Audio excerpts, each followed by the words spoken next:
자, 9번째 썰 한번 가보도록 하겠습니다. 댓글 컨텐츠고 영상 제목 한국은 경제 10위권인데 왜 한국 사람들은 경제적으로 심리적으로 힘들고 팍팍하게 사는 걸까요? 라는 영상에 달린 댓글입니다. 우리나라가 뭐 경제 대국인 건 사실입니다. 뭐 세계에서 거의 10위권 안에 있으니까 뭐 작은 나라는 아니에요. 대단한 나라입니다. 그것도 대단한 나라인데 사실 좀 한국 사람들 개개인을 봤을 때는 저는 좀 문제가 있는 것 같아요. 왜냐하면 우리나라 경제가 10위권이라고 모든 시민들이 10위권의 어떤 그런 능력치를 가지는 건 아니에요. 뭐 잘 사는 사람도 있겠지만 못 사는 사람들이 근본적으로 많은 나라가 대한민국이에요. 서민들이 많은 나라가. 서민들은 뭐 대한민국 경제가 10위권이라 하더라도 힘들고 팍팍한 게 사실입니다. 그리고 가면 갈수록 힘들고요. 왜냐하면 지금 물가는 많이 올랐지만 급여는 많이 안 올랐어요. 앞으로도 급여가 또 오르겠죠. 급여가 오르는 게 아니라 물가가 오르겠죠. 급여는 조금밖에 안 올랐잖아요, 여러분. 안 오르는 데도 있고 아예. 지금 회사 사정이 안 좋다 보니까 올해 동결되신 분들도 많을 거예요. 그리고 한국 사람들이 정말 좀 팍팍하게 만드는 게 있는데 뭐냐면 그건 바로 이제 비교예요, 비교. 타인에 대한 관심이 너무 높아가지고 타인에 대한 사람을 자꾸 자신의 삶과 비교하면서 타인이 하고 있는 것을 자기가 못하면 불행하다 생각하기 때문에 자꾸 타인이 하는 것을 쫓아가려고 하는 그런 게 있어요. 특히 이런 미디어나 SNS가 발달하면서 타인이 느린 거에 있는 것을 나도 해야 한다. 타인이 타고 다니는 차는 나도 타야 된다. 타인이 여행 간 곳은 나도 가야 된다. 타인이 먹은 음식은 나도 먹어야 된다. 타인이 보는 영화는 나도 봐야 된다. 이런 것들이 좀 기본적으로 좀 많이 깔려 있어요. 그래서 없는 사람들도 능력이 안 되는 사람들도 자꾸 그 남들이 정하는 기준에 맞춰 살려고 굉장히 억지를 많이 부립니다. 사실 저는 이렇게 생각해요. 개개인마다 소득이나 어떤 자신의 어떤 범위를 확실하게 알고 메타인지하면서 능력껏 살면 좀 어려워도 살 수 있다고 생각하거든요. 근데 한국 사람들의 문제가 뭐냐면 대부분의 마인드가 뱁새인데 황새를 쫓아가려고 합니다. 황새. 뭐냐 하면 미디어에서 얘기하는 그런 평범한 삶이라는 것은 사실 평범한 게 아닙니다. 미디어에서 얘기하는 평범한 사실 거짓말이에요. 왠지 아세요? 그 어떤 소득 구성과 어떤 경제 비중을 보면 그 미디어에서 얘기하는 삶은 다시의 삶이 누릴 수 있는 게 아니라 능력이 되고 조건이 되는 몇몇 사람만 누릴 수 있는 건데 자꾸 그거를 평범한 삶인 것처럼 포장을 합니다. 예를 들어서 그런 거예요. 내 집 마련. 미디어에서 굉장히 가스라이팅을 많이 하는데 항상 미디어에서 얘기하는 가스라이팅은 이제 그런 내 집 마련을 항상 서울의 30평짜리 아파트를 기준으로 삼습니다. 근데 서울에 30평짜리 아파트 살 거면 지방에서 50평짜리 아파트 살 수 있거든요. 더 좋은 집도 살 수 있고. 전 국민들이 서울에 사는 게 아니잖아. 근데 미디어에서 항상 얘기하는 건 항상 그런 걸 기준으로 잡아요. 그리고 자꾸 9평 8사라고 하면서 9평 8사, 전용面 84제곱미터 아파트를 들어가야 되는 것처럼 얘기를 해요. 안 들어가 살 수 있는 건데. 오히려 그런 아파트를 억지로 들어가려고 연끌하다 보니까 자빠지는 거예요, 지금. 연끌 아파트의 상당수가 9평 8사가 다 있어요. 그놈의 내 집 마련. 항상 뉴스에서 하잖아. 뭐 평범한 직장인이 내 집 마련 하려면 뭐 월 300씩. 아니 평범한 직장이 어떻게 월 300씩 모읍니까? 월 100도 못 모은 사람들이 허다한데.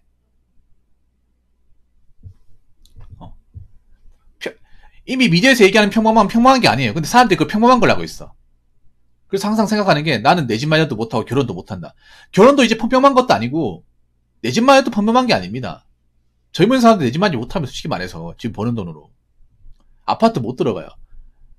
아파트 못 들어가는 게 본인이 개인 능력 부족이 아니야. 이미 지금 어떤 환경적으로 빡시단 말이에요. 그럼 본인 능력이 맞게 살면 돼. 본인 처지에 맞게. 근데 우리나라 사람들은 그렇게 못해요. 항상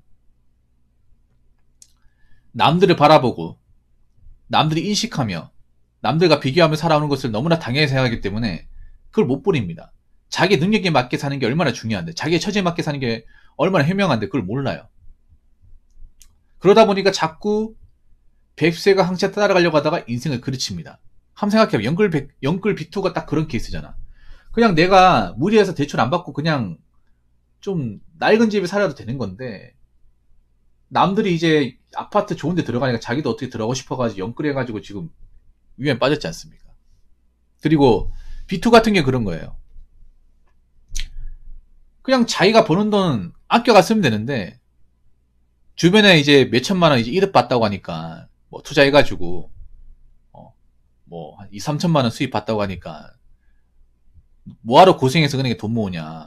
나도 저거 투자해가지고, 난 많이 투자해서 너보다 더 많은 수익 가져야겠다 해가지고, 평소에 투자에 관심도 없던 사람이 통장 있는 다 끌어다 쓰고, 그것도 모자라서 대출까지 받아가지고, 그렇게 했다가 원금 까먹고 대출금까지 다 까먹고, 그래가지고 빚을 갚아 나가야 되는데, 손해본 게 너무 크다 보니까 또 빚을 갚아 나가지도 못하는 거예요.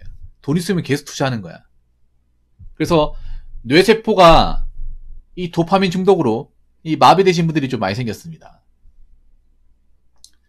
사실 서민은 쪼들리게 사는 게 너무나 당연한 겁니다. 없이 사는 게 당연한 거야. 근데 없이 사는 걸 뭔가 굉장히 치외받는다고 생각을 해요. 우리나라 서민들은.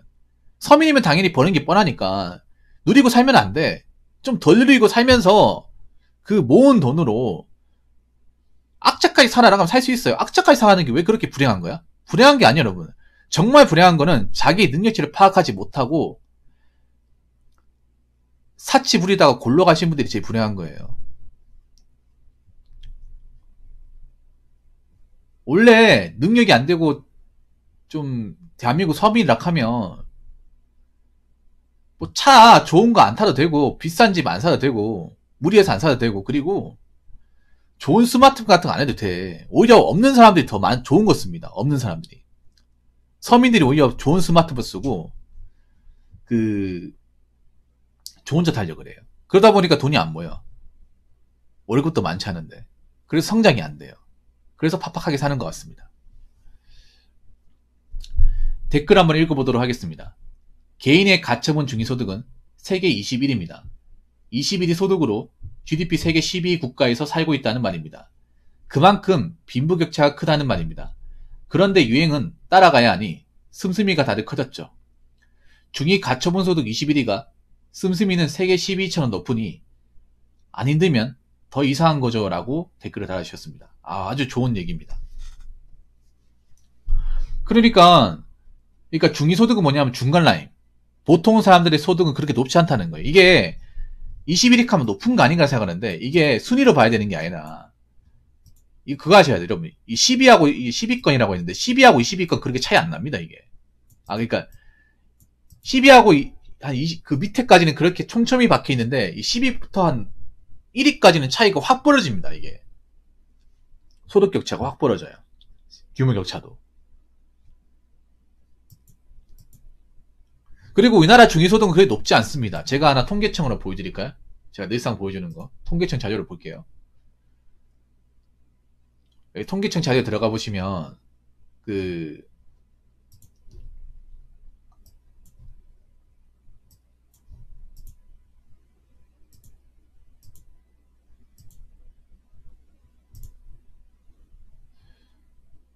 중위소득을 볼 수 있거든요. 이게 2020년까지 나오는 건데 중위소득을 보면 생각보다 대한민국 소득이 높지 않습니다. 아마 이거 세전의 기준을 잡은 것 같은데 남자 중위소득이 35세에서 39세 기준으로 360만원. 얼핏 보면 큰 것 같지만 이걸 세전이기 때문에 세금을 떼고 계산했을 시에는 한 320만원 정도 돼요.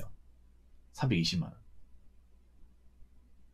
물론 이것도 적은 돈이 아니긴 하지만 이거를 우리나라 집 물가로 대입해보면 그렇게 여유 부리고 살만한 돈은 아닙니다. 사실 못 본다고 얘기할 수 있는 돈은 아니지만 그렇다고 이걸 가지고 뭐 차 뽑고 뭐 여행 가고 막 이렇게 여유 부릴 수 있는 돈은 아니에요. 왜냐하면 그만큼 우리나라에서 유지 비용이 많이 들죠. 서울 같은 데는 솔직히 쪼들리는 돈입니다. 저 돈이라 하더라도.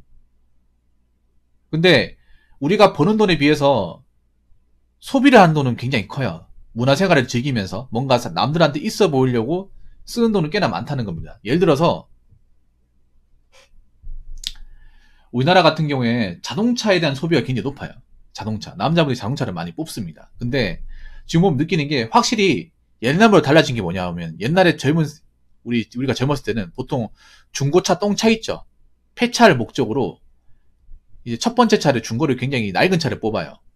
당장 사고 나면 이제 폐차시켜야 되는 그런 차를 뽑아서 좀 2, 3년 운전하다가 이제 돈을 좀 모으잖아. 그때 가서 이 차는 이제 뭐 폐차시켜야 되니까 이 차는 뭐 폐차해가지고 고철가 받고 그렇게 해서 이제 좀 새 차를 뽑는다거나 아니면 좀 경차를 몰고 이제 좀 좋은 차를 본다고 이렇게 가고 있는데 지금은 어떤 거냐 하면 지금은 첫 차를 새 차를 뽑아요.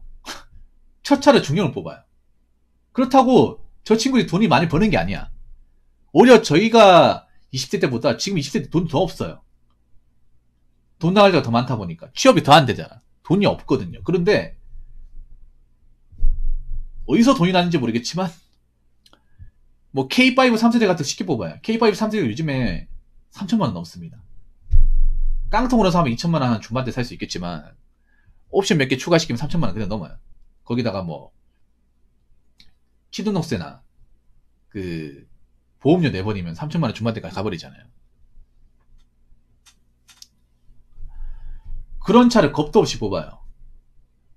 그러다 보니까 돈이 모일 리가 없죠. 그것도 대출을 받아 뽑다 보니까. 남들 몰고 다니는 자동차는 다 몰고 싶고, 남들 매는 핸드백은 다 가지고 싶고, 남들이 가는 여행지는 다 가고 싶고, 남들이 가지고 있는 스마트폰, 아이폰은 다 가지고 싶고, 남들이 입는 옷은 다 입고 싶고, 남들이 먹는 음식점은 다 먹고 싶고, 다 하려고 그러잖아. 나는 지금 젊은 친구들이 인프라를 따진다는 게 별로 좋아 보이지 않아요. 인프라를 따진다는 건 뭐냐면 요즘 젊은 사람 누리는 걸 나도 하겠다는 겁니다. 근데 인프라가 돈이 비싸요, 이게. 그래서 제가 전에 그런 얘기 했잖아요. 서울에 살고 있는 분들이 돈을 더 못 모을 거라고. 왜냐면 서울에 산다고 모든 사람들이 돈을 많이 버는 게 아니에요. 사업가들은 돈을 많이 벌 겁니다. 자본가들은. 그리고 이제 어떤 그런 대기업 이제 본사 일하시면 돈을 많이 벌지만 그런 사람은 소수잖아. 절대 다수는 고만고만 월급 받습니다. 서울이라고 해서 소득이 높지 않습니다. 서울도 평균 소득이 한 300만 원대입니다. 300만 원. 300만 원 약간 넘어요. 근데 한번 생각해요. 300만 원 그 봉급으로 서울의 높은 물가나 그런 비싼 임대료, 월세를 감당한다고 생각하면 숨 막히지 않습니까? 서울이라고 해서 그렇게 평균을 따지면 그렇게 많은 돈을 버는 게 아니에요. 여기 서울 평균 임금.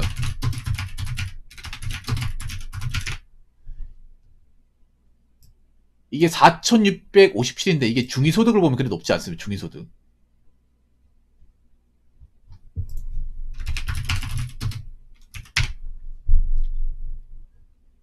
자, 서울이 320만원, 중위소득이 320만원. 그러니까 평균 소득은 4,700이니까 한 올해 한 400 안 되겠죠. 한 390 정도 잡으면 되는데 이거는 재벌 회장님이나 사업가들, 연예인들 다 집어넣은 거고 그거 뺀 중위소득, 중위라인은 한 300만원, 320만원 이 정도 돈을 벌어요. 이 정도 돈을 벌어가지고 서울에 생활하는 겁니다. 여기서 월세 내고 인프라 다 누리고 하고 싶은 거 다 하고 살면 언제 내 집 마련하죠? 여러분 그거 아셔야 돼. 우리가 버는 돈에 비해서 생활 수준이 너무 높아요. 문제는 그 생활 수준은 이제 높은데 그런데 돈을 많이 쓰는 것에 대해서 이상하게 생각하지 않습니다. 지금 배달 음식 같은 거 혼자 사시는 분들 많이 시켜 먹고 브랜드 커피도 많이 마시고요. 좋은 스마트폰도 많이 쓰고 좋은 옷도 많이 씁니다. 옛날에 이런 데 돈을 그렇게 많이 쓰지 않았어요. 이런 데 돈을 안 쓰고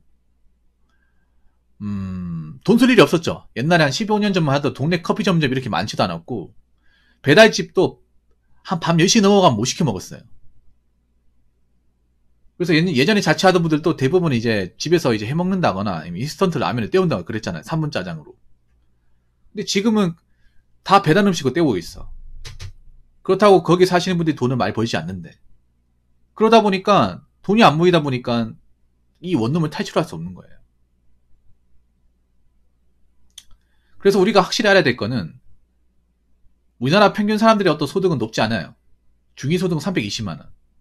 그 20만원으로 지금 우리나라의 어떤 인프라나 여러가지 물가나 하고 싶은 걸 다 하고 살려면 성장이 안 됩니다. 결국은 올라오지 못해요.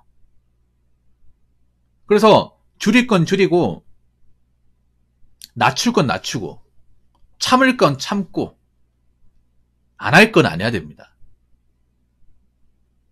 또, 근데 이렇게 하라고 살아라 하면 또, 다른 사람들은 다 하는데 저는 왜 이렇게 불행하게 살아야 되나요? 또 이렇게 얘기하는 사람이 있겠지, 분명히. 그러면 적어도 있잖아요. 인프라 다 누리면서 불편하다는 얘기는 하지 마세요. 희망이 없다는 얘기는 하지 마. 자기들이 그래 벌린 거잖아. 자기들이 인프라 같은 거 다 누리고, 사먹을 거 다 사먹고, 차먹을 거 다 물고, 그렇게 돈을 다 써놓고, 노력을 해도 성장하지 못한다. 그런 말도 안 되는 소리는 하지 마세요. 내가 뭔가 얻으려면 당연히 희생을 해야 돼. 내가 성장을 하려면 당연히 극복을 해야 돼요. 이 세상에 극복하지 않은 성장은 없습니다. 누리고 다 누리면서 성장하는 건 없어요. 내가 뭔가 성장을 하려면 포기할 건 포기해야 되고, 극복해야 될 건 극복해야 되고, 참아야 될 건 참아야 됩니다. 자, 이상으로 8번째 썰 마치도록 하겠습니다.